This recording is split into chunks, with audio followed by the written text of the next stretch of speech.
इत्तला करते चले। कराची से ब्यूरो चीफ सिंध इम्तियाज अहमद जाकरानी की रिपोर्ट के मुताबिक कराची अल्लाह बख्श मोहल्ला कमेटी के लोगों का एहसनाबाद लेन माफिया और साइड सुपर हाईवे पुलिस के घरों को मिसमार करने की साजिश के खिलाफ सख्त एहतजाजी मुजाहरा करके धरना लगाया गया। मुजाहरीन ने रोड बंद करके पुलिस के खिलाफ सख्त नाराबाजी की और सहाफियों से बातचीत की। कहा कि जमीन का सिंध हाई कोर्ट में केस चल रहा है, कोर्ट का कोई भी लेटर हमें वसूल नहीं हुआ। मुजाहरीन का कहना था कि इस पर नोटिस दिया जाए। पार्ट होता है एफआईआर का क्यों होता है?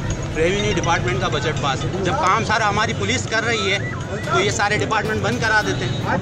तो आपका क्या कहना है कि ये सारा काम पुलिस ही करवा रही है अपनी सरकार? बस सिर्फ आके कॉल कर देना कि यार हम गिरा देंगे, सुबह 2 घंटे में खाली कर दिया तो सुबह खाली कर दे, नहीं तो गिरा देंगे। यार फैमिलीज रहती हैं, बीवी बच्चे हैं, कहाँ लेके जाएंगे? रोड पे लेके जाएंगे? या अगर आप इतना ही कानून की अगर ताकत है तो उनको क्यों नहीं पकड़ते भाई, जो बेच के गए, जो बना के गए? आप उस वक्त कहाँ थे? उस वक्त के जो आला अफसरान थे वो रोड पर जाकर बैठे, कहाँ जाकर बैठेंगे? कोई हमारी फरियाद सुनने वाला नहीं है। तो आपका क्या मुतालबा है?